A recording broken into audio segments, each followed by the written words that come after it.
ታሪካችን የሚጀምረው ራሚ የተባለ አንድ ወጣት በሳይንስ ላብራቶሪ ውስጥ ጠንክሮ ሲሰራ ሲሆን በዚህ ወቅት ከጠረጴዛው ላይ ካለ ስልክ ላይ የተጨነቀች የሴት ድምፅ ስሙን ስትጠራው እንሰማለን። ቆይ ግን ከዛ በፊት አሁን ላይ 200 ሰብስክራይበር አለን። እቅዳችን በዚህ 90 ቀን ውስጥ 100,000 ሰብስክራይበር ለመግባት ነው። አንችልም? እንችላለን። ሰብስክራይብ አድርጉ።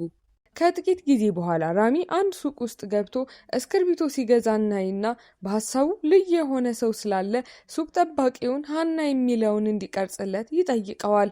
በመቀጠልም ይህንን እስክርቢቶ ሀና በምትባል ወጣት ሴት ልጅ እጅ ላይ እንመለከትና በወቅቱ የሰራችው ዲዛይን በድርጅቷ አንደኛ ስለወጣላት በደስታ ተሞልታለች። እሷም በጣም ከመደሰቷ የተነሳ ስለ ድሏ ቱታ ለለበሰ ወጣት ወንድ ስትነግረው እንመለከትና ይህ ወጣት ራሚ እንደሆነ እንረዳለን። የሰጣት እስክርቢቶ ላይ ያለው ፊርማ ለስራዋ መነሳሳት እንደሆናትና ድርጅቱ በጣም ስለወደደው አሁን አሸናፊ መሆኗን ነግራ እያመሰገነችም አዳኜ ብላ ትጠራዋለች። ከትንሽ ቆይታ በኋላ ራሚ ኮሌጅ ግቢ ውስጥ ብቻውን ቆሞ ያለፈውን ጊዜ ሲያስታውስ እናይና ሀና ዝናብ ሊዘንብ ሲል ያለውን የመሬት ሽታ እንደምትወደው ስትነግረው ቢያስታውስም ነገር ግን በወቅቱ እሱ ስለ ሽታው ሳይንሳዊ ማብራሪያ መስጠት ይጀምራል። በሳይንሳዊ እውነታዎቹ የፍቅር ስሜቱን ስላበላሸው ሀና አቋርጣው ቢያንስ ለአንድ ጊዜ በዝናቡ እንዲደሰት ትነግረዋለች። ትውስታው ካለቀ በኋላ ራሚ ውጭ ላይ በዝናብ ውስጥ ቆሞ እሷ ያለችው በትክክል ሲያደርግ እንመለከትና ለመጀመሪያ ጊዜ ምን ማለቷ እንደሆነ ስለገባው ፊቱ ላይ ቀስ ያለ ፈገግታ ይሰራጫል። ይህ በእንዲህ እንዳለ በአሁኑ ሰዓት ሀና ቢሮዋ ውስጥ ሆና ሰማይ ላይ ያለ አውሮፕላን እያየች ጨረቃን ማየት እንደምትፈልግ በሹክሹክታ ትናገራለች። ይህን የሰማ አንድ የስራ ባልደረባዋ ቦስተን የሚማረውን ፍቅረኛዋን ማለቷ እንደሆነ በመናገር ሲያሾፍባት ኪራ የተባለች ሌላ ሴትም እሷ ላይ ማሾፍ ትጀምርና የሀና ፍቅረኛ ሁሌም ስራ እንደሚበዛበት ተናግራ ነገሩን ታባብሰዋለች። አንድ ሰው ኪራ የሀናን ፍቅረኛ እንዴት በደንብ ልታውቀው እንደቻለች ሲጠይቃት እሱ ታናሽ ወንድሜ ስለሆነ ነው በማለት ፈገግትልና ከዚህም ኪራ ስራ አስኪያጃቸው እንደሆነች እንረዳለን። ኪራ በጣም በመደሰት ሁሉም ሰው ለ4 ቀናት እረፍት እንደተሰጠው ስታበስር ሀና በደስታ ተውጣ ራሚን ለማስገረም ወደ ቦስተን ለመብረት ትወስንና ለእሱ ጣፋጭ የቪዲዮ መልእክት እየቀረጸችለት መንገድ ላይ እንደሆነች ነግራው ብዙም ሳይቆይ ቦስተን አርፋ ታክሲ ውስጥ ትገባለች። በዚያው ቅጽበት ራሚ ቪዲዮዋን ይመለከትና እሷ እየመጣች መሆኑን ሲያይ ፊቱ በፍርሃት ይሞላና ወዲያውኑ ወደ አንድ ህንፃ መሮጥ ይጀምራል። አንድ በር ላይ ሲደርስ በሩን ገፍቶ ሲከፍተው በዚያው ቅጽበት ህንፃው ውስጥ ከፍተኛ ፍንዳታ ይከሰትና ራሚን ወደ ሩቅ አሽቀንጥሮ ይጥረዋል። በተመሳሳይ ጊዜ የሀና ታክሲ ከፍንዳታው ጥቂት ቅጽበታት በኋላ ኮሌጁ ግቢ ደርስና ሰዎች በፍርሃት ሲጮሁና ሲሯሯጡ ስታይ በፍርሃት ትሞላለች። በድንገት የሀና ስልክ ሲጠራ የምትደውለው የራሚ እህት ኪራ ስትሆን በተንቀጠቀጠ ድምፅ ራሚ መሞቱን ትነግራታለች። በየቦታው የቆሰሉ ሰዎችን ስናይ ራሚ ራሱን ስቶና ክፉኛ ተጎድቶ ተኝቶ እንመለከትና ይህች አሳዛኝ ቅጽበት ሁሉንም ነገር እንደቀየረችው እንረዳለን። ታሪኩ ከ7 ዓመት በኋላ ወደፊት ሲዘል አንዲት ቆንጆ ሞዴል በፎቶ ቀረጻ ላይ ስትነሳ እናያለን። አለቃዋ የሆነችው የሀና አያት በልበ ሙሉነት ሰራተኞቹን ስታዛቸው ቆይታ ቀረጻው ሲያልቅ ሁሉም ለእርሷ ያጨበጭባሉ። ነገር ግን እሷ ታስቆማቸውና ማጨብጨብ ያለባቸው በዋናነት ኃላፊ ለሆነችው ሰው ማለትም ለሀና እንደሆነ ብትናገርም ሀና እዛ እንደሌለች እናያለን። ሰራተኞቹ ሀና ሁሌም እንደምትቀር በሹክሹክታ ሲያወሩ የሀና ታናሽ እህት ኒያ በእሷ ፋንታ ይቅርታ ስትጠይቅ እንረዳለን። በመቀጠልም ሀና ረዥም ህንፃ ላይ ብቻዋን ቆማ ሙዚቃ እያዳመጠች አጠገቧ አውሮፕላን ሲበር ስትመለከት ራሚን ያስታውሳትና አይኖቿን በሐዘን ይሞላሉ። ይህ በእንዲህ እንዳለ ኮሪያ ውስጥ በሚገኝ አንድ አየር ማረፊያ ቤኒ የተባለ አሜሪካዊ ሰው እናገኝና የጠፋበትን ጓደኛውን እየፈለገ እንደሆነ የዚህ ጓደኛው ገጽታ ስናይ ደግሞ ልክ እንደ ራሚ እንደሚመስል እንረዳለን። ይህ ሰው አሁን ከማያውቃቸው ሰዎች ጋር በደስታ ፎቶ እየተነሳ ሲሆን ሰዎችም ሬም ብለው ሲጠሩት እንመለከታለን። ሬን ከመኪናው ውስጥ ቤንን ተቀላቅሎ ሲነዱ እጁን በመስኮት በኩል ሲያወጣው እጁ በቃጠሎ ጠባሳ እንደተሸፈነ እንመለከታለን። ወደ ሃና ቢሮ ስንመለስ እንደገና ስለቀረች እህቷንያ ሁሌ እንደዚህ ናት ብላ በቁጭት ትናገርና በመቀጠል ሃና ጸጥ ባለ ካፌ ውስጥ ብቻዋን ተቀምጣ ሰላማዊ ግን ሩቅ የሆነ ስሜት ውስጥ ሆና እንመለከታለን። ቪዲዮውን እዚህ ድረስ ከተመለከታችሁ ተመችቷችኋል ማለት ነው። ቪዲዮውን ላይክ፣ ቻናሉንም ሰብስክራይብ ማድረግ እንዳይረሳ እንላለን። ወደ ታሪካችን በሌላ ከተማው ክፍል ሬን በኮሪያ ጊዜውን እያጣጣመ ሲሆን የአበባ ፎቶዎችን ሲያነሳ ከመካከላቸው አንዱ ተሰብሮ ሲወድቅ ሲያስተውል ለአፍታም በማይታወቅ ስሜት ተመስጦ ይመለከተዋል። ካፌው ውስጥ ባለቤቱ ሚስተር ፓርክ ለሃና ቡናዋን ይሰጣትና ለመነሳሳት እንዲረዳት በመጠቆም ለስዕል ኤግዚቢሽን የሚሆን ካርድ ይሰጣታል። በቀጣዩ ትዕይንት ሬን በዚያው ኤግዚቢሽን ላይ በግድግዳው ላይ ያሉትን ስዕሎች በጸጥታ እየተመለከተ ሳለ በድንገት አንድ ስዕል ፊት ለፊት የቆመችን ሴት ያያል። ቀርቦ ፊቷን ሲያይ ይህች ሴት ሃና ስለሆነች በድንጋጤ ቀዘቅዝና አይኖቹም ከድሮ የመጣ መንፈስ ያየ ይመስል በድንጋጤና በስሜት ቢርገበገቡም እንደገና ሲመለከት ግን እሷ ስለሌለች ሬን በፍጥነት ሊፈልጋት ወደ ውጭ ይሮጣል። በዚያ ቅጽበት ሃና መንገድ ላይ የሄደች የኤግዚቢሽኑን ካርድ እያየች ስትሄድ በአቅራቢያ ያሉ የግንባታ ሰራተኞች ከባድ ቱቦዎችን ወደ ላይ እያነሱ ሲሆን በድንገት ትላልቆች ቱቦዎች ሃና በምትራመድበት ቦታ ላይ መውደቅ ሲጀምሩና ሊወድቁባት ጥቂት ሲቀራቸው ከኋላዋ አንድ ድምፅ ሃና ብሎ በመጮሁ ድንገተኛው ጩኸት እንድትቆም ያደርጋትና ቱቦዎቹ ከፊት ለፊቷ መሬት ላይ ሲከሰከሱ እሷም ትድናለች። ሃና በፍጥነት ወደ ኋላ ዞር ብላ የጠራትን ሰው ለማየት ብትሞክርም ማንም ስለሌለ በኋላ ቤት ውስጥ ካርዱን እያየች ሕይወቷን ያተረፈው ማን እንደሆነ በማሰብ ትገረማለች።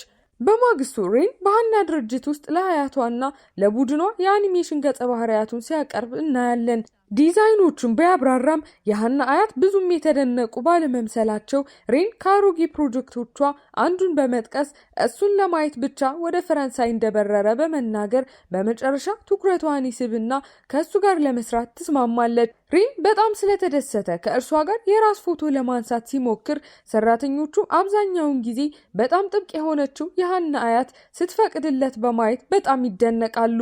ከስብሰባው በኋላ ሬን ወደ ታች ሲወርድ ጠረጴዛ ላይ የተቀመጠ እስክርቢቶ አግኝቶ ሲያነሳው በድንጋጤ ይቀዘቅዛል። ምክንያቱም ከፊት ለፊቱ የቆመችው ሃና ስትሆን እስክርቢቶም ከ7 ዓመት በፊት የሰጣት ያው እስክርቢቶ ነበር። ሬን ምንም መናገር ሲያቅተው ሃናም ለስራ ትብብሩ እንደመጣ በጸጥታ ስትጠይቀው በጭንቅላቱ ብቻ በመነቅነቅ ይመልስላታል። ራሷን ካስተዋወቀችው በኋላ ሃና ምላሽ ብትጠብቅም ሬን መናገር ተስኖት ዝም ብሎ ስለተመለከታት ከትንሽ ቆይታ በኋላ ሃና ጥላው ትሄዳለች። ሬን ራሱን ለማረጋጋት ወደ መጸዳጃ ቤት ሲሄድ ሃና ፕሮጀክቱ ዋና ዲዛይነር መሆኗን እንረዳና ብዙም ሳይቆይ ወደ ስብሰባው ክፍል ሲመለስ የሃና አያት በይፋ ታስተዋውቃቸዋለች።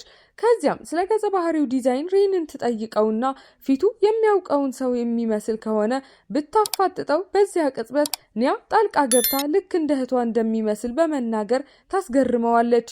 ይህንን ሲሰማ ሬን በጣም ስለደነገጠ ሳያስበው ሸሚዙ ላይ ቡና ስለሚያፈስ የሃና አያትም ስብሰባውን አቁማ አንድ ሰራተኛ ለሬን አዲስ ሸሚዝ እንዲሰጠው ታዛለች። በኋላ ላይ ሃና የቆሸሸውን የሬንን ሸሚዝ ስታገኝ አንድ ሰራተኛም አዲሱን ሸሚዝ ለእርሱ እንድትሰጠው ስለሚጠይቃት ወደ ልብስ መቀየሪያ ክፍል ትሄዳለች። በሩን ስትቃረብ ሳታስበው በሩን ገፍታ ስትከፍተው ሬን ውስጥ ሸሚዙን እያወለቀ ስለነበር ወደፊት ይንገዳገዳል። ሃና በድንጋጤ ስትቀዘቅዝ ራቆቱን የሆነውን ደረቱ ላይ ያለው ትልቅ ጠባሳና ንቅሳት ስታይ ለሰከንዶች ያህል ሁሉም በድንጋጤና በመሸማቀቅ ተውጠው በፍጥነት አይናቸው ሰብረው ወደ ተለያዩ ክፍሎች ይገባሉ። በቀጣዩ ትዕይንት ሬን ከጓደኛው ቤን ጋር ሆኖ በድንገት በዚህ ፕሮጀክት ላይ መስራት እንደማይችልና እንደሚሄድ ሲነግረው ቤን ግራ በመጋባት ሬን እንዲህ አይነት ባህሪ ስለሌለው በጣም ቢበሳጭም ሬን ምንም ሳያብራራ ጥሎት ይሄዳል። ቤን ሲመለስ ሬን ስለሌለ ለአለቃው ሊደውል ሲል ሬን ከመጸዳጃ ቤት ውስጥ ምንም እንዳልተፈጠረ ፈገግ እያለና በደስታ እያወራ ይወጣል። ቤን ሙሉ በሙሉ ግራ ሲገባው ሬን በውስጡ 3 ወር ብቻ መቆየት እንዳለበትና ይህንንም መቋቋም እንደሚችል ለራሱ በሹክሹክታ ይናገራል። ይህ በእንዲህ እንዳለ አንድ ሰው በድብቅ ሀናን እየተከታተለ ፎቶ ሲያነሳት እናይና ትዕይንቱም ወደ አያቷ ቤት ይቀየራል። የልጅ ልጇ ሶላ በክፍሏ አንደኛ በመውጣቷ በደስታ ስትሮጥ ስትገባ ብዙም ሳይቆይ ሀና ቤት ትመጣለች።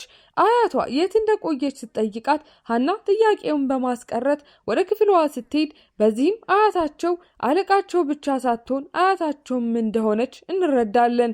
የሀና አያት ሀናን ተከትላት በመሄድ ሚስተሪውን ከተባለ ፎቶ አንሺ ጋር ለፍቅር ቀጠሮ ልታዘጋጃት ብትሞክርም ሀና የፍቅር ቀጠሮ እንደማትፈልግ በጸጥታ ትቃወማለች።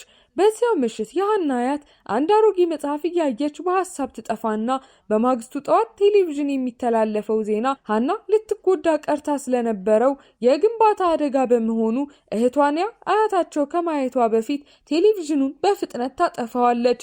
ወደ ሀና ክፍል በመሄድ ኒያ የበለጠ ጥንቃቄ ማድረግ እንዳለባት ትነግራትና ዜናው አንድ ሰው ስሟን በመጮህ እንዳዳናት ስለዘገበ ሁለቱ እህቶች በዜናው ላይ የተገለጸው ልብስ ሬን ከለበሰው ጋር እንደሚመሳሰል ይገነዘባሉ። ኒያ ገና ስለተዋወቁ ስሟን እንዴት ሊያውቀው እንደቻለ ብትጠይቅም ሀና ጸጥ ለማለት እየሞከረች ማንም ሰው ተመሳሳይ ልብስ ሊለብስ እንደሚችል ትናገራለች። በማግስቱ ቢሮ ውስጥ ሀና የቆሸሸውን የሬንን ሸሚዝ ስታገኝና በጥንቃቄ ስትመለከተው በዚያ ቀን የለበሰው ያው ሸሚዝ መሆኑን ስለታዘበች በድንገት ኪሱ ውስጥ የኤግዚቢሽኑን ካርድ ታገኛለች። አሁን ሁሉም ነገር ግልጽ ስለሚሆንላት የኤግዚቢሽኑ ቀን የአደጋው ቀን መሆኑንና ስሟን በመጮህ ያዳናትም ሰው ሬን መሆኑን ትረዳለች። ቤት ውስጥ ሀና የራሚን ስም ደጋግማ እየጻፈች ሬን በእርግጥ ማን እንደሆነ ስትገረም፣ በሌላ የከተማው ክፍል ሬን ብቻውን ተቀምጦ ያለፈውን ሲያስታውስ እንመለከታለን። በትውስታ ውስጥ አንዲት ፈገግ ያለች ሀና እወድሃለሁ ስትለው እናይና በማግስቱ ሀና አንድ ሰው እየተመለከታት እንደሆነ ተሰምቷት አንድ ሰው በድብቅ ፎቶዋን ሲያነሳ ታያለች። በኋላም ሀና ከአያቷ ወደ አንድ ሆቴል እንድትመጣ የሚጠይቅ የጽሑፍ መልእክት ይደርሳታል። ይህ በእንዲህ እንዳለ ሚስተር ኪም የተባለ አንድ በዕድሜ የገፋ ሰው ደረቱን በህመም ሲይዝ ስንመለከት በዚያው ቅጽበት ሬን ደርሶ ከሚስተር ኪም ውሻ ጋር መጫወት ይጀምራል። እርስ በርስ የሚተዋወቁ ስለሚመስሉ ሚስተር ኪም ለምን እንዲህ እንደተረበሸ ሲጠይቀው ሬን አንድ ሃርሞኒካ አይቶ ስለሱ ይጠይቀዋል። ሚስተር ኪም በአሮጌው መንደሩ ይጫወተው እንደነበር ሲናገር ሬንም ትዝታዎች የሚለውን ቃል ሲሰማ ጸጥ ይልና ያዝናል። በተመሳሳይ ሰዓት የሀና አያት ሀናን ለፍቅር ቀጠሮ ፎቶ አንሺውን እንድታገኝ ይዛት ብትሄድም ሀና ግን እምቢ ትላለች። አያቷ 7 ዓመት እንዳለፈና ለዘላለም ብቻዋን መሆን እንደማትችል ብትነግራትም ሀናም ብቻዋን መሆን እንደምትወድ በለስላሳ ድምፅ ስትመልስ አይኖቿ በእንባ ይሞላሉ። በመኪናው ውስጥ የሀና አያት የሀናን አስቸጋሪ ያለፈ ህይወት ስታስታውስ ወላጆቿ በአደጋ የሞቱባት ወጣት ሀናን የሚያሳይ ትውስታ ወላጅ አልባ መሆኗን ሲያሳየን፣ ሌላ ትውስታ ደግሞ ከራሚ ሞት በኋላ ሀና ሙሉ በሙሉ ተሰብራ ስትመለስ ያሳያል። ለ7 ዓመታት ሀና ያንን ሁሉ ህመም ብቻዋን ተሸክማለች። ፎቶ አንሺውን ለማግኘት ሬስቶራንት ስትደርስ ሀና ተቀምጣ በትህትና ስታናግረው ሬን ወደ ሬስቶራንቱ ሲገባ ታየዋለች። እሷን ባየበት ቅጽበት ለመሄድ ዞር ሲል ሀና ወዲያውኑ ተከትላ ታስቆመዋለች። አይኑን እያየች በዚያ ቀን ከአደጋው በፊት ያስቆምከኝ አንተ ነበርክ አይደል? ስሜን እንዴት አወቅ?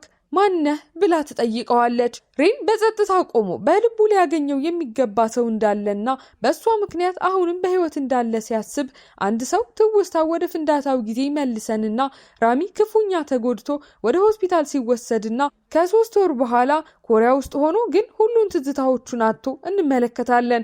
ማንነቱን ባያውቅም የሚያስታውሰው ብቸኛው ነገር የሀና ድምፅ እወድሃለሁ ራሚ የሚል በመሆኑ ፊቷን ደጋግሞ ለመሳል ቢሞክርም ምንም ነገር አይመጣለትም።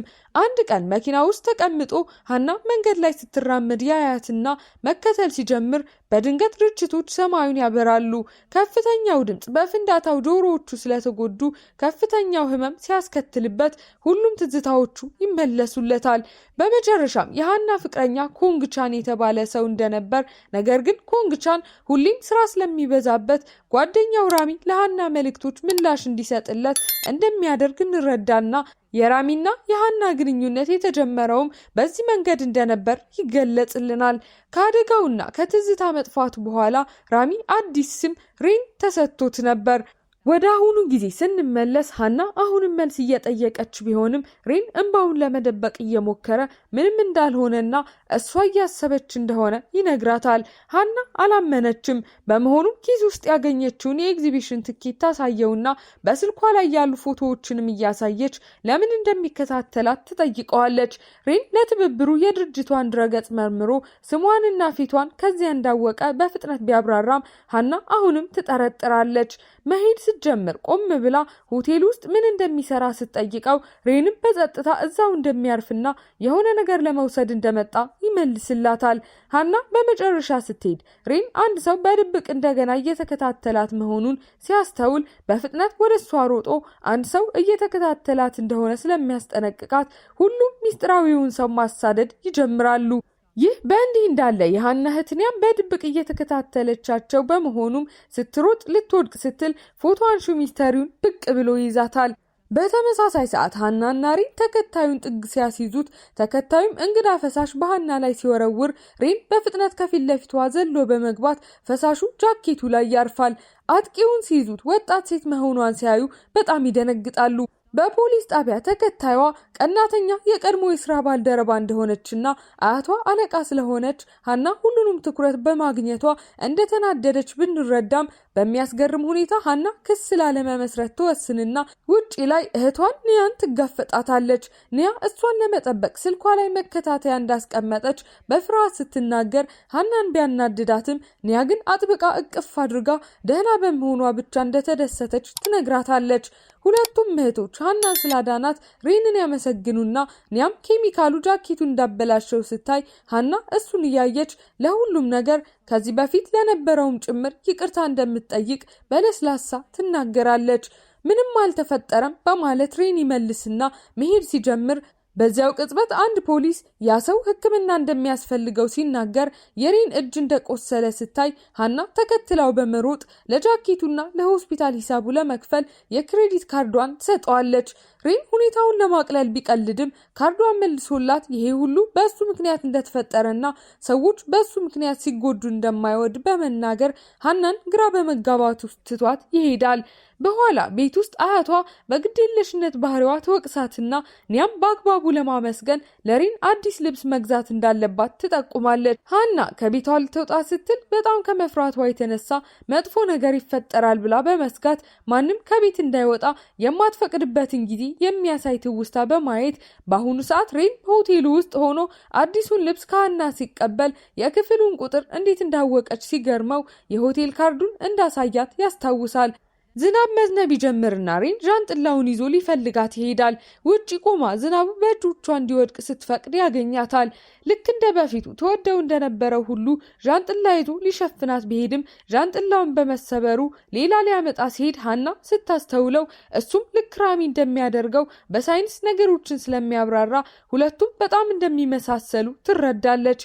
የራሷን ሀሳብ እያሰበች ሀና ወደ ሆቴሉ ስትገባ ሬን አዲስ ዣንጥላ እስኪመጣ ድረስ በጸጥታ ወደ ክፍሉ ወስዷት የሬን ጓደኛ ቤን ሲመጣ ሬን ራሱን ለማረጋጋት እየሞከረ እንግዳ ባህሪ በማሳየት ለሀና የሚሰራ ዣንጥላ ሰጥቷት በሚቀጥለው ጊዜ በአግባቡ መገናኘት እንዳለባቸው ይነግራታል። በፍጥነት ወደ ክፍሉ ሲመለስ ቤንን ግራ በመጋባት ይተወዋል። ይህ በእንዲህ እንዳለ የካፌው ባለቤት ሚስተር ፓርክ ሱቅ ውስጥ ራሱን ስቶ ሲወድቅ ሀና በኋላ ስትደርስ ሱቁ ባዶ በመሆኑ የሚስተር ፓርክን ውሻ አይታ ወደ ቤቷ ለመውሰድ ትወስናለች። በኋላ ላይ ሚስተር ፓርክ ውሻውን ለመውሰድ ወደ አያቷ ቤት ሲመጣ እሱና አያቷ ከአንድ መንደር የድሮ ጓደኞች እንደሆኑና ከብዙ ዓመታት በኋላ እንደገና በመተያየታቸው ደስተኛ እንደሆኑ እንረዳለን። በሌላ የከተማው ክፍል ሀና ወደ ካፌው ተመልሳ ሬንን እዛ ስታገኘው እሱም አሁን ከሚስተር ፓርክ ጋር ለመቅረብ ከእሱ ጋር እንደሚኖርና የኤግዚቢሽኑን ካርድ የሰጣት እሱ እንደሆነ ያብራራላታል። ሁሉም ነገር ከእሱ ጋር እንደተገናኘ ስትረዳ ሀና በጣም ትደነግጣለች። በአንድ የቡድን ራት ላይ የሀና አያት ብትጠቁምም ሀናንና ሬንን ብቻቸውን ትታቸው ትሄዳለች። ሬስቶራንቱ ውስጥ ሀና ምግብ ለማዘዝ ስታመነታ ሬን ምናሌውን አይቶ ይህንን እንደማትወደው ይናገራል። ሀና በመገረም ምን እንደምትወድ እንዴት እንዳወቀ ስትጠይቀው እሱም አብዛኛውን ሰው እንደማይወደው በመግለጽ በአሻሚ ሁኔታ ይመልስላታል።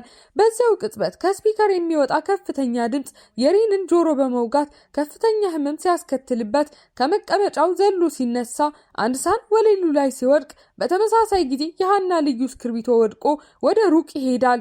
ወደ ሬን ጎን በመሮጥ ሀና በጣም ስትጨነቅ እሱም ከግራ ጆሮ መስማት እንደማይችልና ከፍተኛ ድምፅ እንደሚጎዳው ያብራራላታል።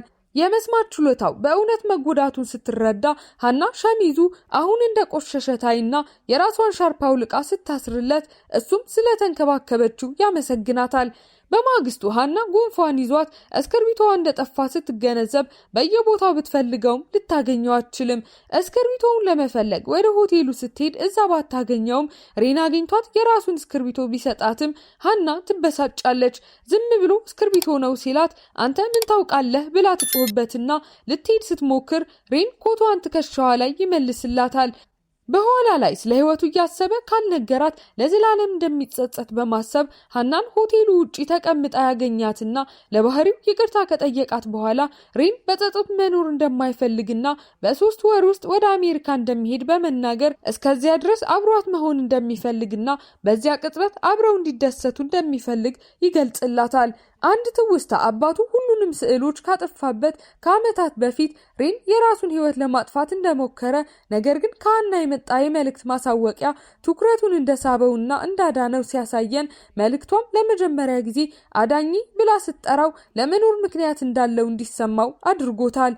በአሁኑ ሰዓት ሬን ወደዚህ የተመለሰው በሷ ምክንያት እንደሆነና ከዚህ በኋላ በጥንቃቄና በአክብሮት እንደሚይዛት ይነግራትና ለ3 ወር ብቻ ጓደኛው እንድትሆን ቢጠይቃትም የሀና መርህ ከሁሉም ሰው መራቅ ስለሆነ እንደገና ላለማጣት ስትል ከማንም ጋር መቅረብ አትፈልግም። ለ3 ወር ጓደኛዋ መሆን እንደሚፈልግ አጥብቆ በመጠየቅ ሬን የእሷ ጓደኛ ለመሆን የተቻለውን ሁሉ እንደሚጥር ይናገራል። በማግስቱ ሀና ሬንን በየቦታው ማስቀረት ስትጀምር በስብሰባው ላይ አያቷን ከአኒሜሽን ፕሮጀክቱ እንድታስወጣት ብትጠይቅም አያቷ እምቢ ትላለች። ይህ በእንዲህ እንዳለ ሬን ቀኑን ሙሉ ስራዎችን ሲሰራ ሲያሳልፍ በዚያ ምሽት ኒያ ስልኳን ካፌ ውስጥ ስትረሳ ሚስተሪውን አግኝቶት ሂሳቧን ይከፍልላታል። የአያቷን ጥያቄዎች ለማስቀረት ኒያ ሀናን አብሯት ለፍቅር ቀጠሮ እንድትመጣ በማድረግ ሀናም ሬንን ለማስቀረት ወደ ሌላ ካፌ ብትሄድም እሱም እዛም ብቅ ይላል። ልትሄድ ስትል ሳታይ መንገድ ስታቋርጥ አንድ በከፍተኛ ፍጥነት የሚመታ ሞተር ሳይክል ሊመታት ሲል ሬን ገፍቶ ያድናትና በሂደቱም የራሱን እጅ ይጎዳል። ሀና በጣም በመረበሽ የእሱ መገኘት እንደሚያስጨንቃትና ህይወቷን እንደሚያውክባት ስትነግረው ሬንም በትዕግስት አዳምጦ ይቅርታ በመጠየቅ እንደሚርቅና ከህይወቷ እንደሚወጣ ይናገራል። ሆስፒታል ውስጥ ዶክተሩ እጁ ለ2 ወራት ፋሻ እንደሚያስፈልገው ሲናገር በኋላም ሬን ታክሲ እንድትገባ ይረዳትና ይሰናበታታል። በአንድ የድርጅት የስራ ጉዞ ላይ ሬን ለቡድኑ የአስማት ትርኢቶችን በማሳየት ሁሉንም ሲያስቅ ሀናም በጸጥታ ትመለከተዋለች። በኋላ ላይ ፎቶ ለማንሳት ሲወጡ ሬንም የንጉስ ልብስ ስለለበሰ ሰዎችም ለፎቶ እያስቆሙት ነው። ልብሱን ሲቀየር አንድ ሰው የሀናን ስም ይጠራል። ሬን ሲመለስ እሷ ስለሌለች ብቻዋን ተቀምጣ በሀዘን ስትመለከት ያገኛታል። ሀና የእናቷን የሚመስል ድምፅ እንደሰማች ስትገልጽ ወላጆቿን የገደለው የመኪና አደጋ እንዳስታወሳትና በጣም የምትናፍቀውን ድምፅ መስማቷ ደስታም ሀዘንም እንደፈጠረባት ትናገራለች።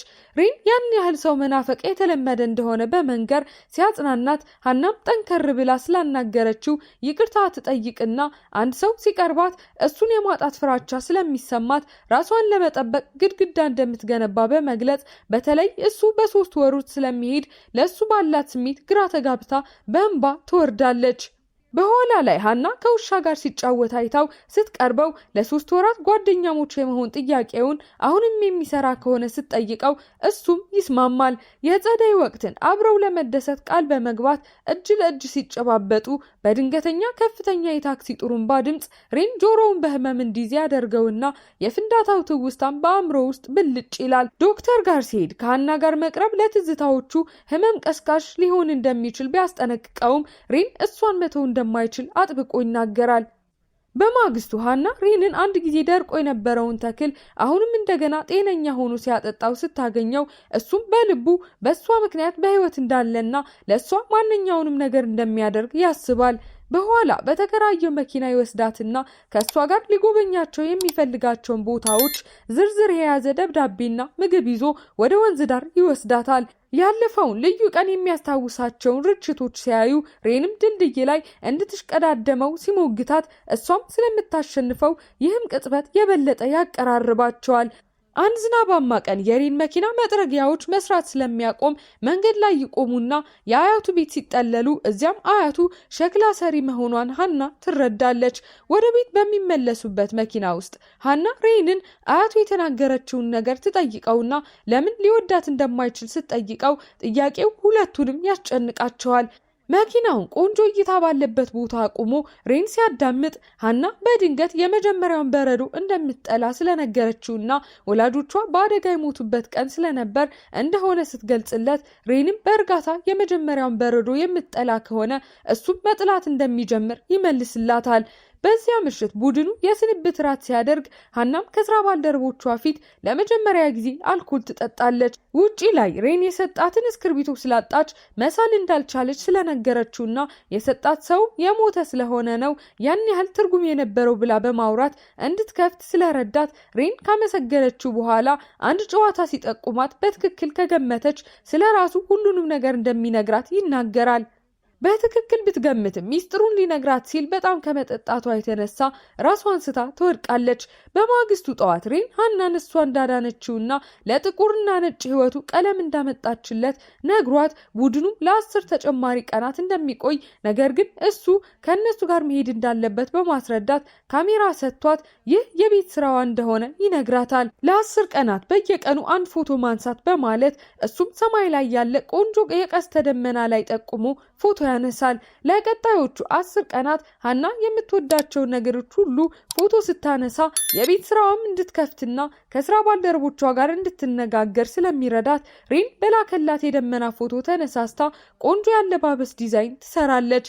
10ቱ ቀናት ሊያልቁ ሲሉ ሬን ደውሎ ለራት ቀጠሯቸው በአንድ ሰዓት ውስጥ እንደሚደርስ ቢነግራትም ከዚያ አያቷ ደውላ ጡረታ እንደምትወጣና ሀና የድርጅቱ ኃላፊ ሆና ቦታዋን መውሰድ እንዳለባት ተበስራለች። ሀና እምቢ ለማለት ብትሞክርም አያቷ ቆራጥ ስለነበረች በድንገት ሀና ሬን በደንብ መንዳት እንደማይችል ታስታውስና አንድ የጭነት መኪና ከመኪናው ፊት ሲገባ በራእይ አይታ በፍርሃት ተውጣ ወደ ሚስተር ፓርክ ካፌ ትሮጣለች። ቢሆንም ሬን እዛ ስለሌለ ሚስተር ፓርክም ሬን እንደደወለለትና እንደሚሄድ እንደነገረው አሁን ከሀገር ውጪ በሆነ በረራ ላይ እንዳለ ያብራራላታል። በኋላ ላይ ሀና ካሜራዋ ዝግጁ እንደሆነ የሚገልጽ መልእክት ስለሚደርሳት ወደ ፎቶ ስቱዲዮ ስትሄድና ፎቶዎቹን ስትመለከት ሁሉም የእሷ ፎቶዎች ሲሆኑ የመጨረሻው ፎቶ ደግሞ የሬን ፎቶ ነው። ፈገግ ያለውን ፊቱን ስትመለከት ሀና በጣም ስሜታዊ ትሆንና አንድ ጊዜ ከአንቺ ጋር ብሆንም ባልሆንም ደስተኛ መሆን አለብሽ ብሎ የተናገረውን ታስታውሳለች። በዚህ ጊዜ ሀና የፍቅሩን ጥልቀት ስትረዳ አይኖቿ በእንባ ተሞልተው እዛው ቆማ ሳለ ፊልሙ ያበቃል።